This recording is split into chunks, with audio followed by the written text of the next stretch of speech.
Cześć, witajcie na kanale Agnieszka Grzelak Vlog. To jest moja mama. Cześć! I dzisiaj będziemy nagrywały film Mom Tag, tak jak już widzieliście zresztą w tytule. Ostatnio poprosiłam was na karcie społecznej, żebyście wypisywali pytania, które macie do mamy, bądź do mnie, albo do nas na temat właśnie naszych relacji i naszych wspomnień i tak dalej.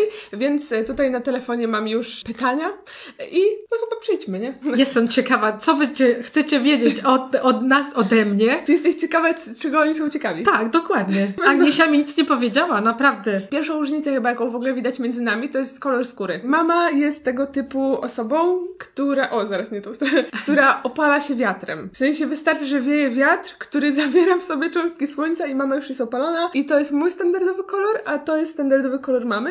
Chociaż teraz, jak widzicie, tutaj jest mniej opalona, bo była na dworze ostatnio, ale było zimno, więc sobie miała długi rękawek. No, więc to jest taka pierwsza różnica, którą chyba widać. Okej, zaczynamy z pierwszym pytaniem. Uwaga, uwaga. Jak twoja mama zareagowała, bardzo dużo osób chciało wiedzieć, jak twoja mama zareagowała, słuchaj, na tatuaże, kolczyki, mocne malowanie, farbowanie włosów na różne kolory i tym podobne. No, o Boże! Jak?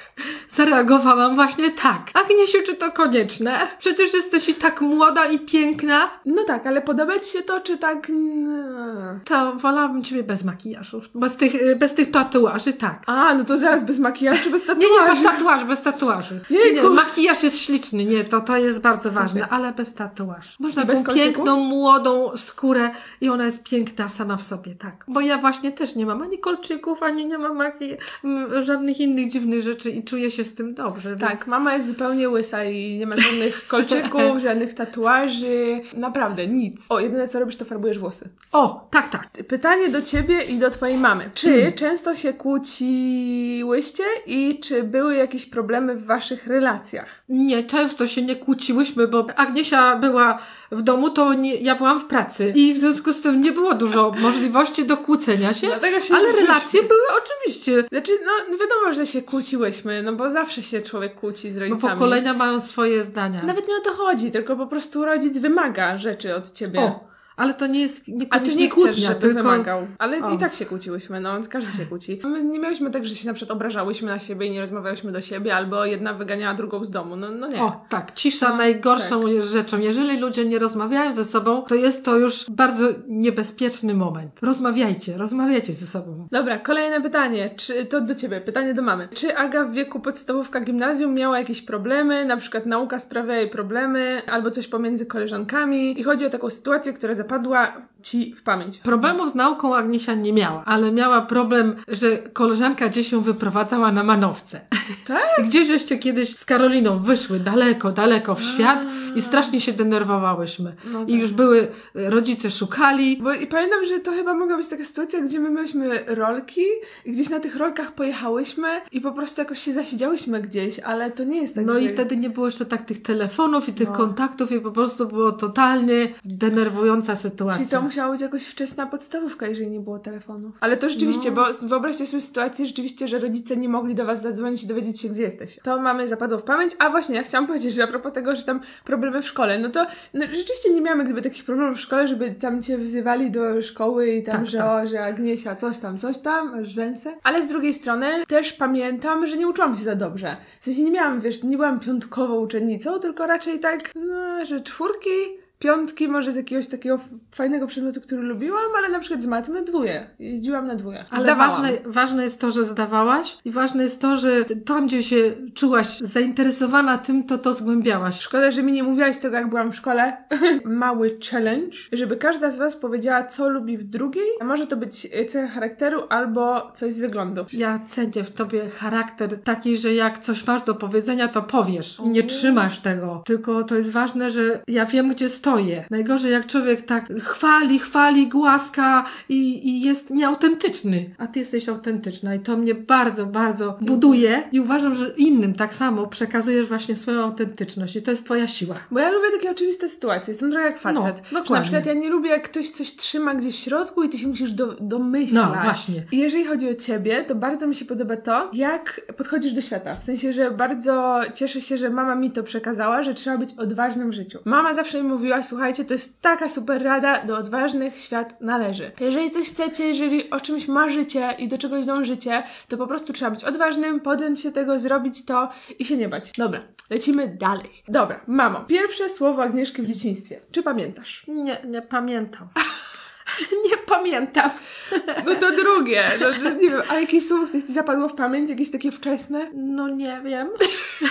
Pewnie, dobra, jak babcia to ogląda, na pewno to ogląda, to babcia na pewno Babcia będzie powie pamiętać. najwięcej, dokładnie tak. No dobrze, to poproszę babcię i potem napiszę wam w komentarzu pod spodem, jakie było moje pierwsze słowo, bo może babcia A pamięta. ja nie mam takiej pamięci w ogóle. Babcia ma lepszą pamięć. Dobra, lecimy dalej. O właśnie, skąd się wziął pomysł na moje imię? Czy to, wiesz, skąd się to wzięło? Bo tak jakoś pasowało właśnie do sytuacji, do osoby, którą sobie wyobrażałam, że to będzie właśnie taka wesoła osoba. O, mama sobie mnie wyobrażała. Wyobrażałam sobie, że to będzie taka wesoła, pogodna osoba.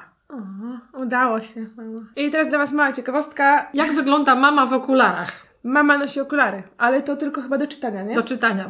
To było na tyle z prezentacji okularowej, a teraz lecimy z kolejnym pytaniem.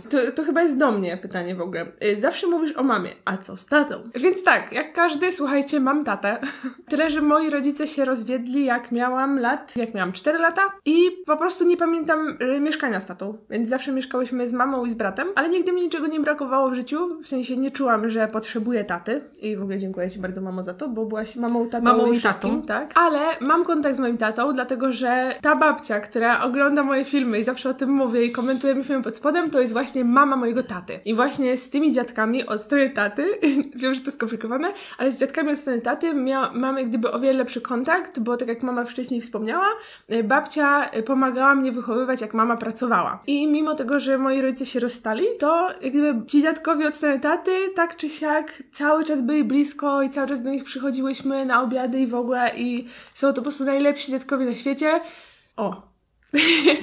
No, więc tak, babcia to ogląda i na pewno wie o tym też, bo często jej mówię. Więc z tatą się spotykamy tak co jakiś czas właśnie na obiedzie u babci, mamy dobry kontakt, ja bardzo lubię mojego tatę, więc jak gdyby... Babcia gotuje tak dobrze i was rozpieszcza i mnie też rozpieszcza za każdym razem jak przyjeżdżam. Tak, to jest typu babcia rozpieszcza i wciska w ciebie jedzenie i tego jeszcze nie zjadłeś, tego nie zjadłaś, a tu jeszcze zostało na talerzu. No, więc pozdrawiamy babcię i przechodzimy do kolejnego pytania. No. Dziadek też jest razem z babcią, babcię pilnuje. A, tak, to fakt, ja cały czas mówię o babci, przepraszam, ale babcia i dziadek to jest tak zwany synonim, oni są razem, tak. Nierozłączne, dwie papuszki, w związku z tym jak mówimy babcia, to i dziadek.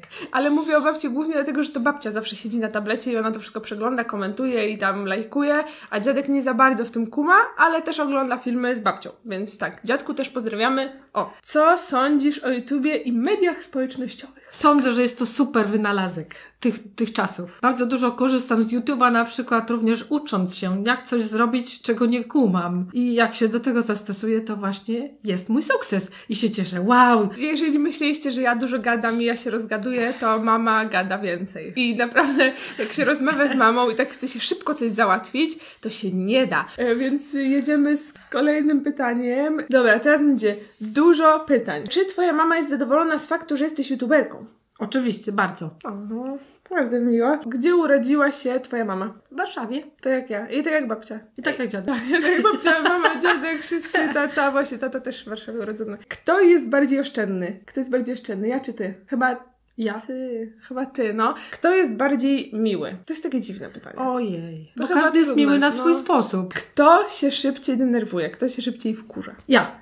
Ty? Tak? Jesteś bardziej... Tak mi się wydaje, tak. Przemek, mój brat też się bardzo szybko denerwuje. Ale mi się wydaje, że do mnie też to dojdzie. Że to jest takie, wiesz, charakter i to pewnie za 10 lat ja będę ciskać w was tutaj piorunami przez ten internet i tak to będzie. Kto jest bardziej cierpliwy?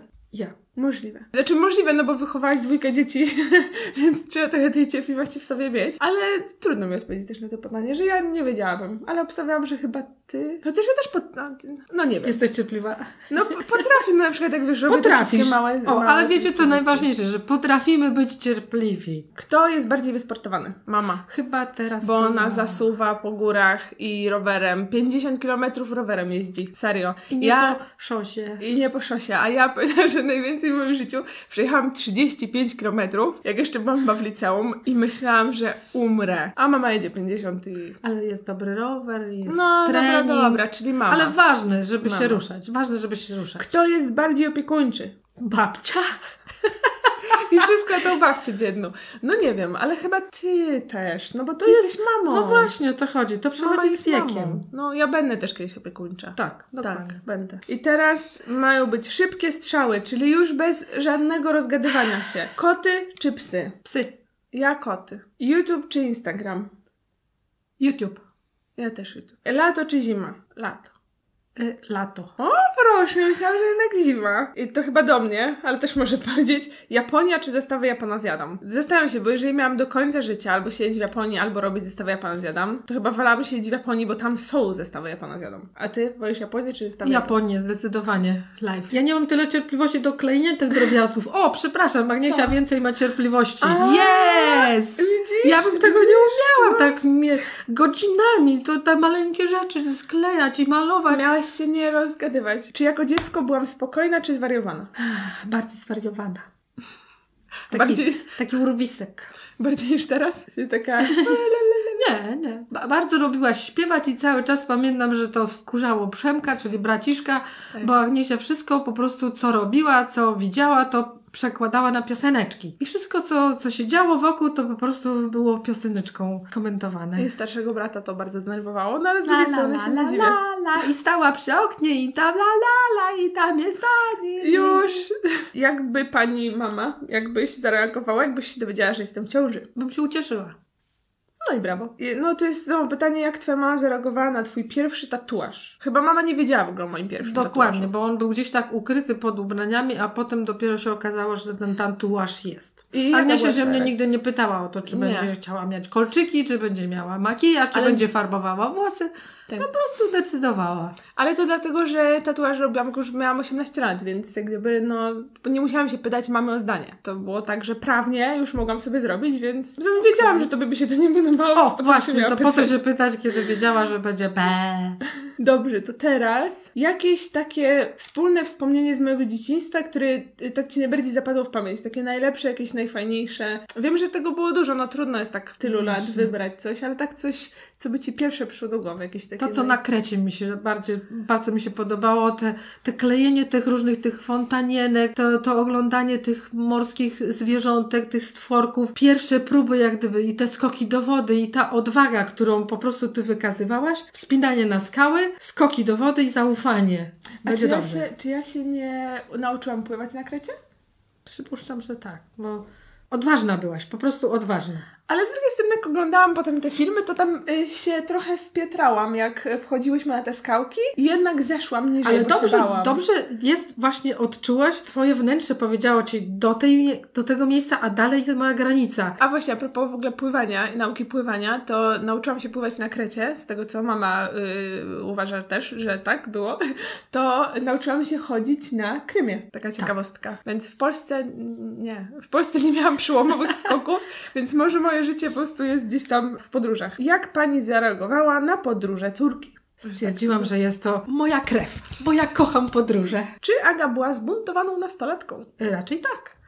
Skoro sobie sama farbowała włosy, sama sobie decydowała, że ona będzie tak czy inaczej robiła, to była raczej zbuntowaną, ale nie było za dużo dyskusji w tym temacie. Wiesz, za co cię bardzo ceniłam? Że nigdy, słuchajcie, mama mi nie dała tak zwanej szlabanu na wyjścia. Mama nie była typem osoby, która mnie zamykała w domu. Na przykład moi znajomi gdzieś tam coś przeskrobali i wtedy dostawali szlaban na wychodzenie z domu i musieli siedzieć w domu. To, co się robiło w wolnym czasie, to zawsze się wychodziło na dwór, spędzało się czas ze znajomymi na dworze, więc jak gdyby szlaban na wychodzenie z domu to była najgorsza rzecz ever. O, właśnie, jakbym miała mieć na imię, gdybym była chłopcem?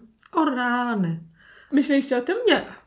Aha, czyli dopiero myśleliście Myślę, o tym, że jak wiedzieliśmy, jaka jest płeć, wtedy żeśmy po prostu pomyśleli o tym, jak się będzie nazywały nasze skarbusie. No to tutaj całkiem szybka odpowiedź. Do którego roku życia Agnieszka mieszkała z rodzicami? Kiedy ja się wyprowadziłam? No właśnie to było, z rodzicami, czy wtedy, kiedy żeśmy... Nie, że w sensie, że takie z rodzinnego domu można to nazwać. W zasadzie razem się wyprowadziłyśmy. W 2014 roku. Czyli od 4 lat nie mieszkamy już w domu rodzinnym, bo to jest śmieszne, bo zwykle jest tak, że wyprowadzamy się z domu rodzinnego i rodzice albo mama tam zostają. A mama zostaje. A u mnie było tak, że my się wyprowadziłyśmy w tym samym czasie, bo mama pojechała do Szwajcarii do swojego męża, a ja po prostu się wprowadziłam do swojego mieszkania oddzielnie, więc to było trochę tak, że po prostu... Wyprowadziłyśmy się obydwie.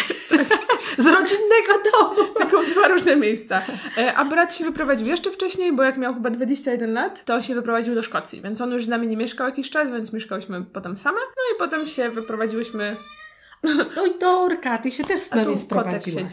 Czy często się widujecie i na przykład chodzicie razem na zakupy, czy jakieś spotkania? Więc na zakupy nie chodzimy razem, bo mama nie robi zakupów, znaczy nie lubi robić zakupów i chodzić tak, że Nieprawda, w Rumunii byłyśmy razem na zakupach, Agniesia mi pomagała kupić tak. To był targ i kupowałyśmy skarpety z wełny. To nie są do końca takie zakupy, jak ludziom chodzi. Czy jakieś spotkania, to jedyne spotkanie, jakie mamy, to po prostu u dziadków. Że idziemy do dziadków, ale my nie chodzimy przed razem do knajp, na kawę czy coś, nie. Raczej siedzimy albo u mnie, albo u dziadków. A spotykamy się tak ze 4 razy w roku? Co najmniej. Jak twoja mama zareagowała na wiadomość o tym, że nagrywasz? Pozdrawiam cieplutko. Kochane plutko.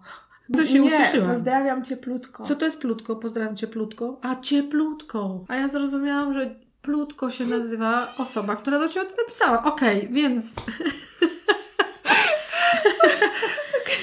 Kochany plutko. Kochany plutko. Drogi plutko, odpowiem na to pytanie. O losie. Pytanie jakie było? Jeszcze raz zaś przeczytam. Jak twoja mama zareagowała na wiadomość o tym, że nagrywasz? Byłam bardzo zaskoczona i bardzo podziwiałam, że Agniesia ma tyle siły i tyle odwagi, żeby stanąć przed kamerą i nagrywać. Bo ja tego w życiu nie robiłam i nie będę robić. Ale powiem wam na pewno taką różnicę, że wy teraz trochę inaczej myślicie o nagrywaniu niż tak jak kiedy ja zaczynałam, czyli 6 lat temu. Bo wtedy to nie było tak, że nagrywanie wiązało się z tym, że na przykład ktoś kiedyś będzie sławny, albo że ktoś od razu będzie sławny. To się nie wiązało z takim jak gdyby byciem aktorem. Tak było pytanie, że na przykład co twoja mama pomyślała, jak się dowiedziała, że zagrałaś w filmie. Ja, bo to trochę nie jest tak, bo to, że się zaczyna nagrywać na YouTubie, to nie oznacza, że ktoś jest sławny. To nie jest równoznaczne z tym. Jak ja zaczynałam nagrywać na YouTubie, to tam się nic nie działo. To były filmy z makijażami, YouTube jeszcze nie był rozwinięty w Polsce i to było tak, no nagrywam i to raczej było tak, że aha, to znajdź sobie pracę. Gdyby po prostu, nie w sensie, że ty tak mówiłaś, tylko że ludzie tak reagowali. To wcale nic nie znaczyło. Nic. Dopiero teraz to się rozwinęło tak, że jak ktoś, jestem YouTuberem, to jest tak, wow, jesteś YouTuberem, ale super, że to jest zawód. Przecież wtedy, dajcie spokój. 6 lat temu YouTuber zawód? No nie. Nie było mowy o zawodzie, ale bardzo mi to imponowało i niejako podziwiałam ciebie, że po prostu tak naturalnie przed tą kamerą sprzęt sobie ustawiłaś i po prostu byłaś sobą przed tą kamerą. O właśnie, to takie pytanie. Czy twoim zdaniem różnie się na żywo, a przed kamerą? Jak oglądasz mój film? W zasadzie nie. Po prostu dlatego stwierdziłam, że czy ty teraz nagrywasz, czy ty jesteś, to było dla mnie prawie to samo. Tylko przepraszam, akurat nagrywam i było tak naturalnie, więc było dla mnie to bardzo fajnie i okej. Ile miałaś lat, kiedy mnie urodziłaś? 20? Nie, 30. Mamy powiedzieć dokładnie... 29, ale tak sobie policzyłam, tak. Dokładnie różnicę wieku mamy 30 lat. O właśnie, czy jak byłaś w ciąży, to wolałaś chłopca czy dziewczynkę? Zanim jeszcze łyzgnie się. Ojejku. Nie myślałam na ten temat, czy ja wolałam. Po prostu chciałam w zasadzie bardziej spokojnie tą ciążę donosić, bo miałam zwolnienie lekarskie. I to był mój priorytet. Ale to chyba wszystkie tak mają, że ja na przykład jak nie będąc w ciąży, to sobie mogę myśleć, wal chłopczyka, dziewczynkę, bla bla, ale na przykład jak moja Marta przyjaciółka zaszła w ciążę, to ona też sobie przed ciążą rozmawiałyśmy, że super, jak będzie dziewczynka, tak fajnie. Ale jak już Marta zaszła w ciąży, to powiedziała, że tylko chce, żeby było zdrowe. Że już nieważne, czy chłopak, czy dziewczynka, ale po prostu zdrowe. Więc to się chyba zmienia po prostu myślenie. Czy twoja mama mieszka za granicą? Tak. Jeżeli tak, to ile czasu i czy kilometry, które was dzielą, wpłynęły jakoś na wasze relacje? Ile czasu? 4 lata. I czy kilometry, które was dzielą, wpłynęły jakoś na wasze relacje? Trochę może, że mamy mniej możliwości osobistej rozmowy. I takich spotkań częstych, nie? Także... Wtedy, kiedy jak na przykład potrzeba tak osobistej kontaktu i wymienić jakieś wrażenia, jakieś porażki albo sukcesy. Brakuje mi bardzo, żebym ciebie mogła tak uściskać i pogratulować. Teraz masz sukces taki i powiedzieć super. Ale też wiesz co, zauważyłam, że chyba bardziej się ceni relacje właśnie jak nie masz takiej możliwości zobaczyć kogoś codziennie. Że bardziej myślimy o tym, że super byłoby się spotkać i tak dalej, więc to na pewno wpływa na relacje. To teraz szybkie pytanie. Szanowna Ago i szanowna pani mamo Agnieszki. Mam jedno pytanie. Uwaga. Która z was dłużej śpi? Agniesia. Ja, to na pewno. Mama jest typem pan Napoleon, czyli mama śpi 5-6 godzin, jest wyspana. Ja śpię tak 8 co najmniej. Lubię spać. Bardzo. Bardzo, bardzo, bardzo, bardzo, bardzo, bardzo, bardzo pozdrawiam. Czy Aga, to jest śmieszne, czy Aga jako dziecko zjadła kiedyś coś dziwnego? Na przykład jakiś bucik lalki Barbie. O nie, tu ucięłam pytanie. Ale w każdym razie, czy zjadłam coś kiedyś dziwnego? Agniesia brała takie różne dziwne rzeczy do buzi, bo była bardzo ciekawa takich nowości. Ale czy zapadło coś w pamięć? Nie zapadło mi w pamięć. Żadnych tych, takich strasznie niebezpiecznych sytuacji nie było, że nosek był wypchany czymś i mamo! Nie włożyłam sobie buta do nosa na przykład. O, to też jest fajne. O czym marzyła Aga w dzieciństwie i kim chciała zostać? Bo ja nie pamiętam. Też nie pamiętam, ale wydaje mi się, że coś w rodzaju tancerki, aktorki. Czyli takie śpiewanko, No ale to w zasadzie... No aktorka to jesteś dla mnie, bo przed kamerą występujesz. No tak, ale nie gram roli, nie? Nie mam scenariusza, to jest trudne. Ja na przykład nie potrafiła, wiesz, jak gdyby ze scenariusza i zapamiętać to i mówić to tak naturalnie. O, to byłoby chyba najgorsze. Czy oglądasz każdy mój odcinek? Czy tęsknisz za mną i czy lubisz nagrywać ze mną odcinki? 3 razy tak? O, 3 razy na tak. Przechodzimy dalej. Jaką potrawę i zwierzę lubisz najbardziej? Potrawę. Ja wszystko lubię. Ja jestem człowiek, który wszystkiego bardzo chętnie próbuje. Niewybredna jesteś. Tak. A zwierzę pies. Pies. Czy twoja mama ma konto na portalach społecznościowych? Ma. I na YouTubie nie mam. Na Facebooku, no to ma takiego normalnego Facebooka, ale za to ma Instagrama. I to nie byle jakiego. Oczywiście tutaj wam wrzucę nazwę i w opisie też będziecie mieć link. I mama prowadzi Instagrama, gdzie wrzuca właśnie swoje zdjęcia z wypraw po Szwajcarii, jak sobie chodzi po górach albo po jakichś takich pięknych miejscach. I naprawdę mama robi takie ładne zdjęcia, ale od zawsze robiła ładne zdjęcia. I nieważne, czy to był aparat typu na slajdy jeszcze. Nie, na slajdy. Przecież jak z tatą jeździliście po Chinach i robili takim aparatem, co to jeszcze slajdy miał i że... Zenit taki stary, jaki kilogram ważył. Ale w każdym razie tak, mama już w latach 80. jeździła z tatą po Chinach i robili zdjęcia, więc właśnie mama z tatą są podróżnikami, tak na 100% i oni uwielbiają podróżować i teraz właśnie osobno każdy z nich sobie podróżuje, więc mama od zawsze robiła zdjęcia i naprawdę piękne zdjęcia robi, więc koniecznie sprawdźcie Instagram. Więc mam nadzieję, że się wam podobał film z mamą. Będą jeszcze kolejne filmy z mamą, więc koniecznie na nie czekajcie, a my widzimy się w kolejną środę. Więc do zobaczenia, dzięki i pa pa! Cześć! A jeżeli chcecie oglądać YouTube'a dalej, to kliknijcie sobie film po lewej albo po prawej, a jeszcze nie teraz! Kliknijcie film po lewej albo po prawej, a jeżeli jeszcze mnie nie subskrybujecie, to koniecznie kliknijcie tutaj na górze. Udało się! Piąteczka!